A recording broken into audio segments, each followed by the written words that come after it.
Imagine looking at a cinematic frame. Yeah. Right. And it features a team of oceanographers. Oh, I think I know exactly where you're going with this. Yeah, you probably do. They're all wearing these matching powder blue wetsuits. And the bright red beanies, you can't forget those. Exactly, the red beanies. And they're hunting this mythical glowing jaguar shark in a pastel-colored submarine. Right. And it's all driven by this deeply melancholic desire for, like, existential revenge. Yeah, which is just such a wild premise. It really is. Visually, it is explosive. I mean, it is utterly singular.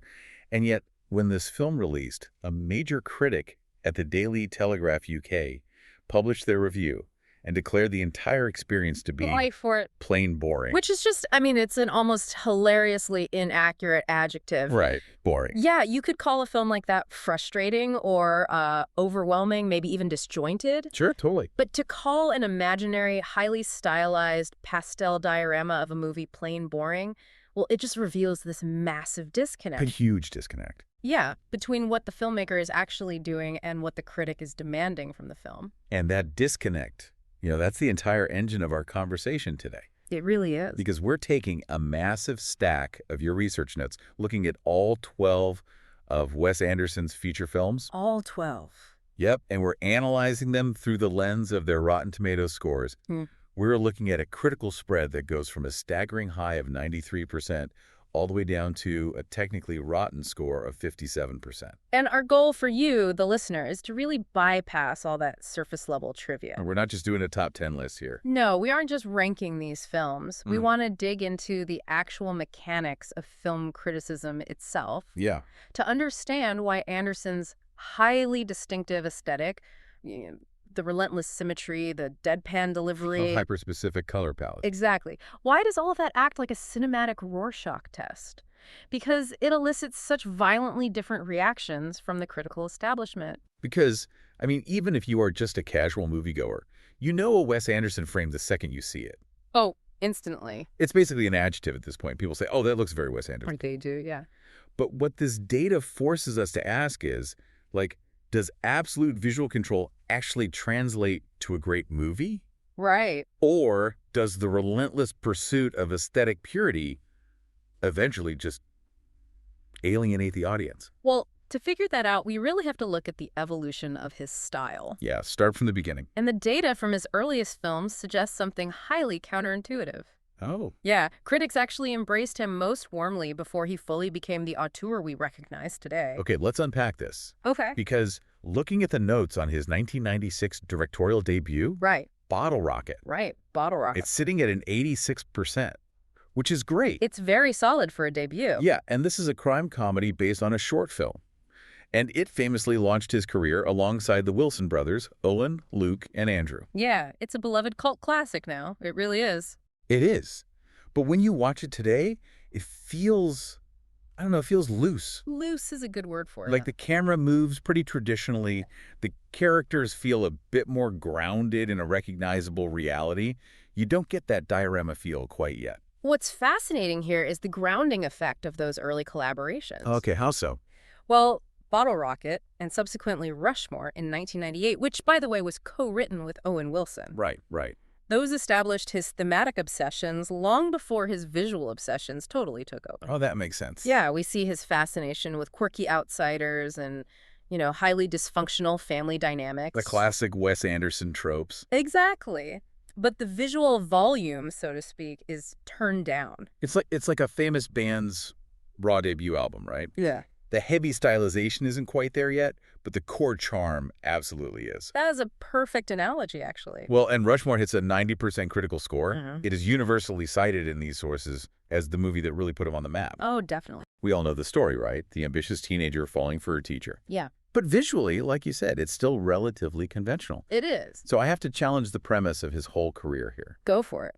Is his most universally beloved early film rated so highly precisely because it lacks that rigid dollhouse aesthetic? Like, are critics fundamentally more comfortable when a director relies on traditional narrative rather than visual eccentricity? Well, it's less about comfort, I think, and more about the rubrics critics use to evaluate art. Okay, what do you mean? A 90% score for Rushmore happens because the film provides a very clear, recognizable emotional arc for its protagonist. Ah, okay. The quirkiness serves the character. Yes.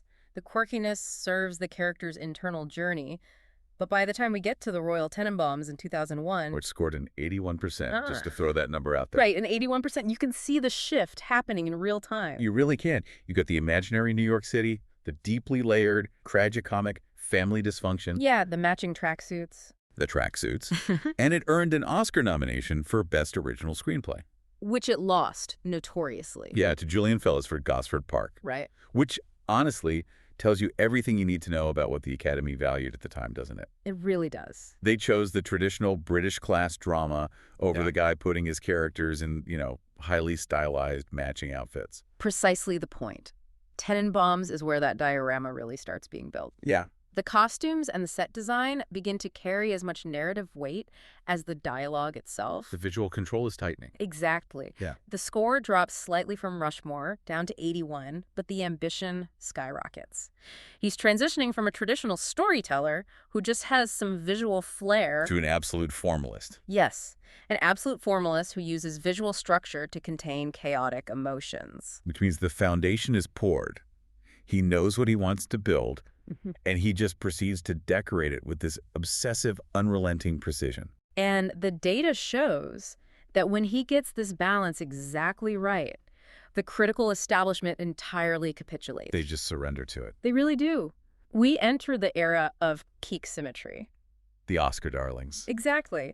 When his absolute visual mastery manages to directly service profound, universal themes, the Rotten Tomatoes scores hit their absolute ceiling. Well, here's where it gets really interesting. Yeah. Because if we look at the very top of the mountain, 2 of his 5 highest-rated movies are actually stop-motion animation. That's right. You've got Fantastic Mr. Fox from 2009. Based on the Roald Dahl novel, co-written with Noah Baumbach. Yep, and Isle of Dogs from 2018. They sit at 93% and a 90% respectively. Huge scores. Massive. Now, both of these lost their animated feature Oscars. Mr. Fox lost to Up, and Isle of Dogs lost to Spider-Man. Into the Spider-Verse. Tough competition those years, to be fair. Very tough. But looking at this critically, I have a theory. Let's hear it. For a live-action director whose defining trait is an obsession with controlling every single millimeter of the frame, Yeah. is stop-motion the ultimate medium for him? Ah, that's an interesting thought. Like, is it the only way he can achieve 100% total perfection without pesky things like real-world physics or human error getting in the way? If we connect this to the bigger picture of how animation actually functions, your theory holds a lot of weight. Really? Yeah. I mean, think about it. Stop motion requires manipulating physical puppets frame by frame, 24 frames a second. That sounds exhausting. It is. It is the ultimate manifestation of neurosis and control. Wow. Yeah, that makes perfect sense. But the reason these films score in the 90s isn't just because the animation is, neat. Right. It's because the inherent artificiality of the medium perfectly matches his emotional detachment. Okay, unpack that a little for me. Well, in Fantastic Mr. Fox, you have a story about a thief basically risking his family's safety for a heist. Yeah. And in Isle of Dogs, you're dealing with quarantine, pandemic anxieties, societal outcasts. Really heavy stuff. Exactly. The extreme control of the medium makes these heavy, dark themes digestible for the audience. It's like the visual rigidity is it's a safety blanket for the audience. That's a great way to put it. And you see that same phenomenon translate to his live-action triumphs in this era, too. Definitely. Like Moonrise Kingdom in 2012. Co-written with Roman Coppola. Right. It follows these young pen pals running away to a fictional island, and it also hits that ceiling of 93%. It did lose the screenplay Oscar to Django Unchained, though. It did, but critics universally regard it as one of the best films of the 2010s. Without a doubt. And then, of course, the big one, The Grand Budapest Hotel in 2014, sitting at a 92%. Grand Budapest is basically the master class in this specific balance we're talking about. It was a massive box office success. About a concierge in a fictional country, right? Yes, and it earned 9 Oscar nominations. Lost Best Picture to Birdman, I think. It did, but look at the 4 Oscars it actually won. Okay. Best Original Score, Production Design, Makeup and Hairstyling, and Costume Design. Wow. So the Academy literally handed him the trophies for aesthetic world building. They did, because the mechanisms of those crafts, You know, the specific shade of pink on the hotel facade. Right, that iconic pink. Or the precise timing of the score. All of that is doing the emotional heavy lifting. How so? Well, the film is fundamentally about the melancholy of a vanishing romanticized Europe, right on the brink of brutal fascist war. That's incredibly dark when you strip it down. Exactly. If you shoot that in a gritty, realistic style, it's just devastating. Yeah, it would be a totally different movie. But by shooting it like a confectionery pastry, the symmetry acts as a container for grief. Oh, wow. The style is entirely in service of the substance. So what does this all mean for the back end of his career? That is the big question. Because we know what happens when an artist achieves that kind of universal validation, right? They push their luck. They absolutely do. They take the thing everyone praised them for and they crank the dial until the knob breaks off. And looking at his more recent projects, the critical consensus starts to actively fracture. We see a drop. We go from the consistent 90s down into the mid-70s. Yeah, let's look at the numbers. French Dispatch in 2021 scores a 75%. Right. This is a heavy anthology film. It brings the final stories of an eccentric newspaper to life. Very structurally complex. Then Asteroid City from 2023 comes in at 76%. Which is a sci-fi narrative about a stargazer convention in a 1950s Western town. Right, and the source notes actually point out that the author considered it his most forgettable entry. Even though they praised the cinematography and the message. Yeah, and his latest, The Phoenician Scheme from 2025. A dark comedy thriller, yeah. Right, about a businessman tying up loose ends.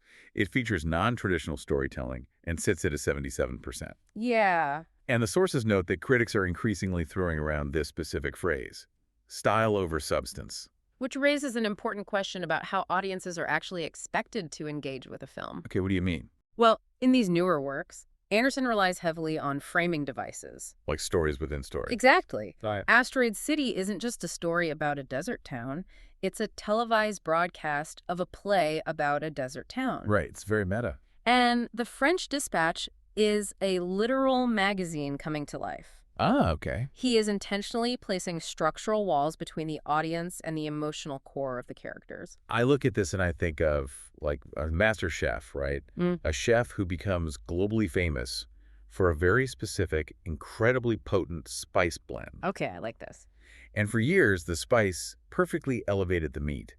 But in this era, it feels like the chef is just handing you a bowl of the spice and asking you to eat it with a spoon.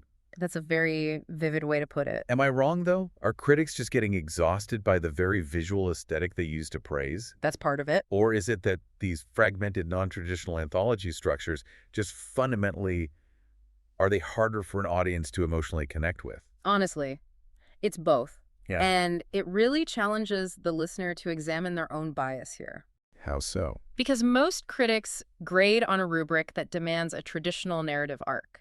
You meet a hero, they struggle, they change, credits roll. The classic hero's journey. Right. When Anderson uses an anthology structure, he is openly rejecting that rubric. He's throwing the rubric out. He is. He's asking you to experience the film not as a novel, but as a curated museum exhibit. Which alienates people who want to, feel something rather than just observe something. Exactly. But that's the friction of auteur theory. Right. Does art have to manipulate your emotions in a traditional way to be considered good? That's the million-dollar question. Or is an overarching intellectual message like Asteroid City's profound meditations on processing grief in a chaotic universe, is that enough to validate the dense aesthetic? And those mid-70s scores reflect a critical body that is basically split right down the middle on that question. They're polarized. But hey, a 75% is just a polite disagreement. That's true. If we really want to see a full-blown critical revolt, we have to travel to the absolute bottom of the data set. We are entering the cult of the rotten. The cult of the rotten. I love that. And this is where the limitations of Rotten Tomatoes as a metric are just fully exposed. Yeah, this section reveals the glaring disconnect between immediate knee-jerk critical reactions and long-term cultural endurance. Because the numbers here are wild. Let's start with The Darjeeling Limited from 2007. Right. It scores a 69%. Written by Anderson alongside Roman Coppola and Jason Schwartzman. It's about three estranged brothers taking a train trip across India after their father's death. And the notes actually label it a hidden gem. They do. An underrated film, but critics at the time felt there wasn't enough to connect with, even though it combines that wry humor with true heart. Yeah, it's a very emotional film, if you let it be. Still, a 69% is just kind of mediocre. It's lukewarm. The real bloodbath is The Life Aquatic with Steve Zissou from 2004. The absolute bottom of the barrel. Sitting at a 57%, officially rotten. Yeah, a critical and box office disappointment. Which brings us back to the intro and the Daily Telegraph, calling a movie about a revenge-driven oceanographer plain boring. It's just wild. How does a movie with that much visual imagination and thematic ambition fail so spectacularly upon release? It's a great question. Like, when a movie fails with critics upon release but gains a massive die-hard cult following years later, are the critics just wrong?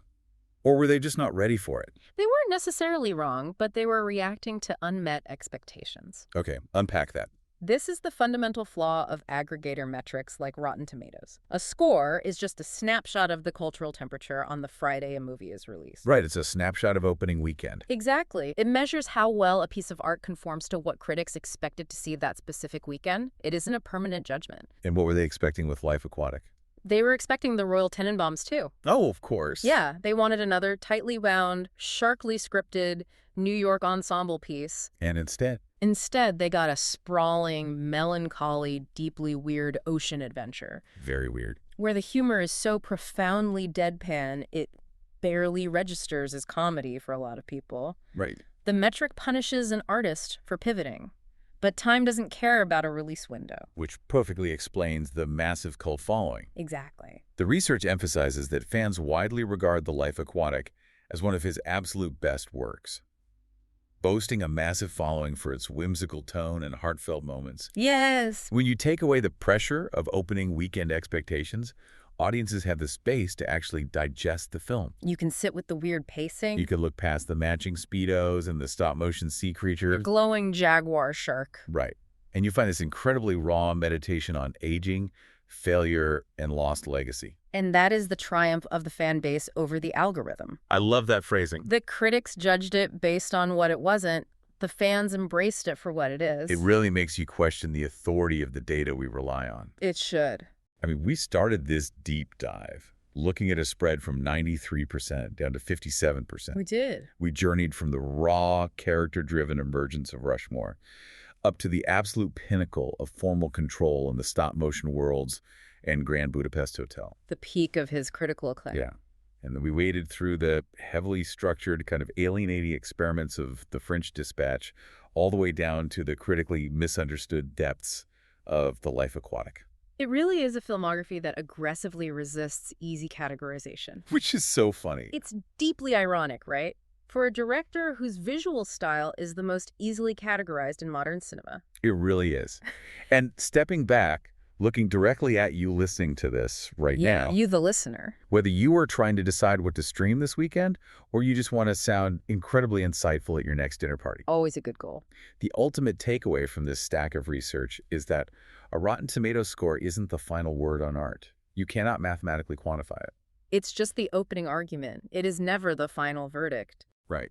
From a 93% Oscar darling to a 57% cult classic, Anderson's unwavering commitment to his own distinct, quirky vision is exactly what makes his filmography so fascinating to explore. He simply refuses to compromise the diorama. He constructs his aesthetic reality millimeter by millimeter. Entirely unbothered by whether the critical establishment wants to live inside it or not. Exactly. Which leaves us with a final lingering thought for you to chew on after this deep dive ends. Oh, this is a good one. If a filmmaker's style has become so distinct and famous that it can be instantly recognized from a single screenshot. And even widely parodied on social media. Yes, the TikTok trends. Does that hyper-recognizability ultimately trap him as a filmmaker?